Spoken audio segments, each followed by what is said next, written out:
What's up, everybody? Welcome back to another episode of the Tyren Johnson Show. I'm the host, Tyren Johnson, professional basketball player, currently playing in Weissenfeld, Germany, 15-year pro, playing in Germany's top league, the BBL, Go Santanics.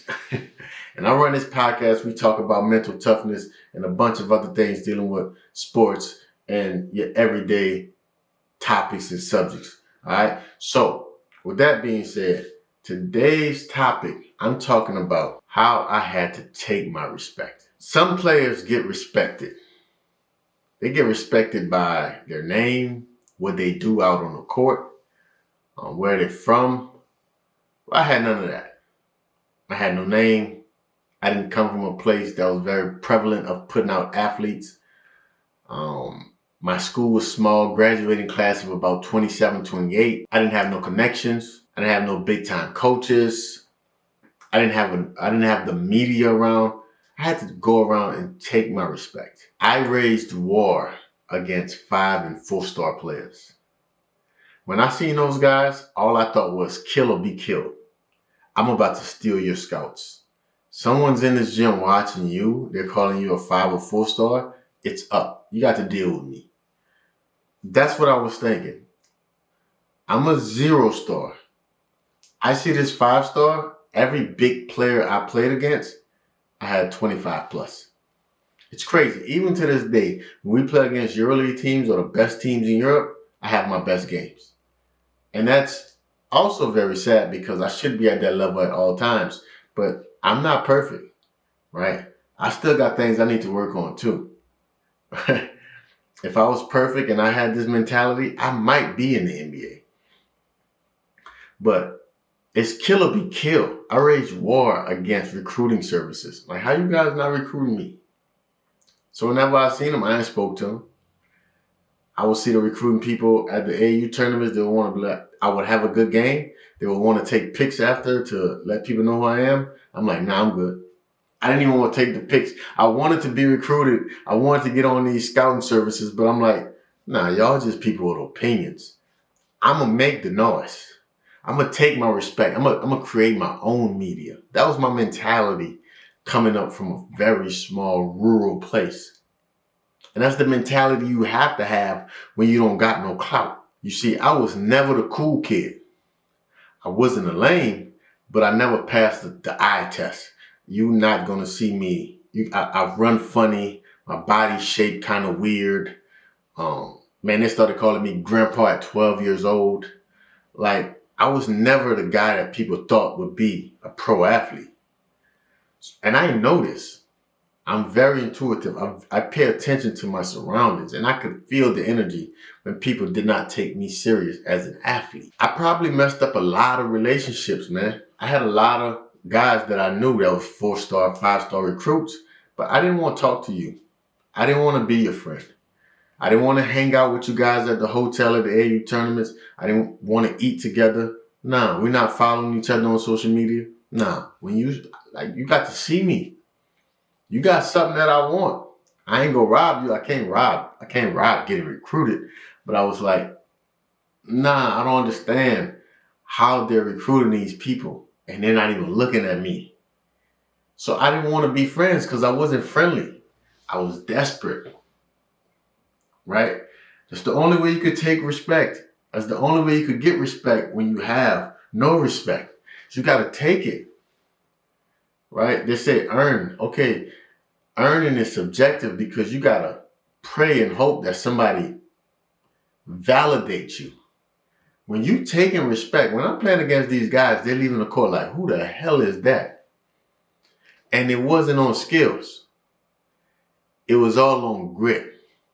It was all on hustle, all on determination, fast break points, steals, blocks, loose balls, screaming, get off me. That's how I took the respect. It wasn't cute. It wasn't cute at all. This all started for me in the park when the people around me, my classmates and the kids my age, we would play pickup basketball and they would pick me last. And they thought I was cool with that. Like, Just think about this. They thought I was cool with being picked last. Mind you, I ended up going to a school that was 30 minutes away from where I lived at. So when I came back to my neighborhood, a lot of people didn't really know me. I was like, oh, they gonna know me. Are they gonna figure it out? I'm like, oh, they gonna figure it out. I'm like, who the top dog is? We had this guy named Didi. Hope he watching this. I used to attack him. He was the best one on the court. I'm attacking him. That's who I want. I got him. He got to guard me. Like, I'm going at him. Who the next best? Who the strongest? Who the biggest? Give me him. Just start taking names. And then you get the respect. And then you stop getting picked last. Now I'm picked first. You know, now I'm picked first. I'm in high school. They're like, oh, yeah, Tyren, you got next. Who? All right. I'm not getting off the court now. I'm not losing no games. Winner stay on. I'm never getting off the court. Now I'm being picked first. I had to take that. I'm not passing. I'm sorry, I'm not passing. I don't think y'all good enough. Anyway, I'm not passing. That was the mentality I had to have. That's the mentality you have to have if you really trying to gain respect. Now, that come at a risk. If you're not passing and you just bricking and you just dribbling off your feet and you turning it over, oh boy, you can go from being picked last to being not picked, not being recruited to not being ever being recruited, probably getting cut on your high school team. So there's a risk involved in this. Understand that risk. I was willing to take that risk though. I had nothing else. I'm gonna go to school, get a trade, work in a plant, and die. That was the plan. If that didn't work, but I knew I didn't want to do that. I seen the world at a young age. I seen there was more to life than just staying at home, working at a plant. Nothing against people that work at a plant, but I seen there was more to life. And I didn't want that for myself. My biggest challenge has always been with my own teammates, my own coaches. Even today as a pro, I don't understand. Coaches will sign me, pay me hundreds of thousands of dollars to play this game for me to get here, and they try to change my game. Or they don't like me. Or they don't believe in my skill set. I don't get it. Ever since I was a kid, no one believed in my skill set. I had to always get in the game and show them. I did it in college, high school, and I'm still doing it as a pro. When a game starts, they're like, God damn. It's simple because I don't pass the eye test. These coaches go crazy when they see a guy jumping 45 inches in the air, when they see him shooting long threes, but they don't see the little things. They don't see the little screen that you did. They don't see the little back screen that you did. They don't see the crashing, the cuts off the ball. They don't see the shots, the efficient shots you're taking. They don't see that. They don't see the extra work you put in there. I get it. I've always been at a war with my team. Like, bro, I got 20. I'm not going to get the rock for the rest of the night. It's crazy. That's how my career has been my whole life. So you know what? I take respect. I hit the game winner.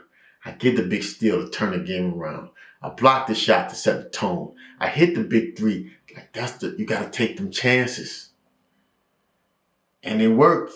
A lot of time it don't work, and you got to take that backlash. You got to take that lashing whenever it don't work.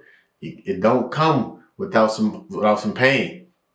Taking risks and taking respect do not come without some pain. I'll tell you this right now.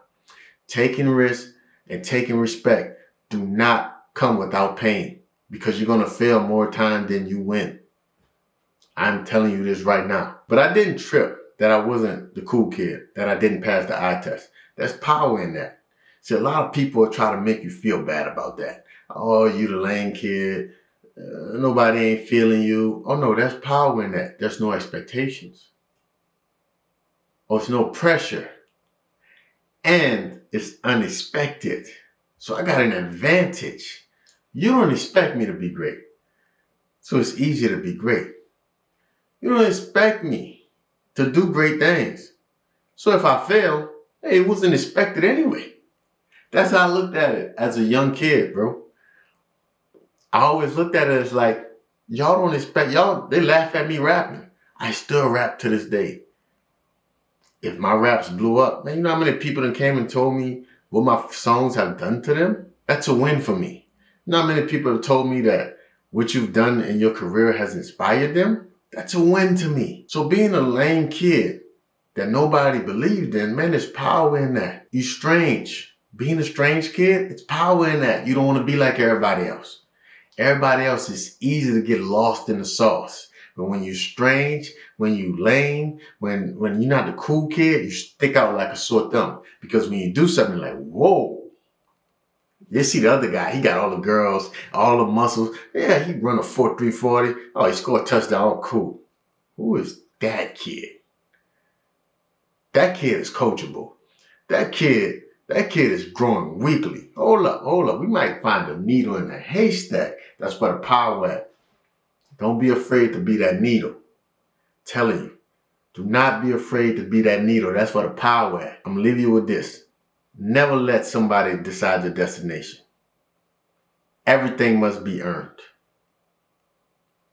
Everything must be earned. Nothing will be given to you. You gotta take respect. Go and take it. It's not friendly. It's very risky. But if you want to take your life and live your dreams, you got to take your respect. You got to take risks. And you cannot be afraid to fail, because you will fail more than you succeed. Subscribe to the channel, like it, share a friend, share it with a friend every day, make them pay so that one day you can live a truth life. I'm out.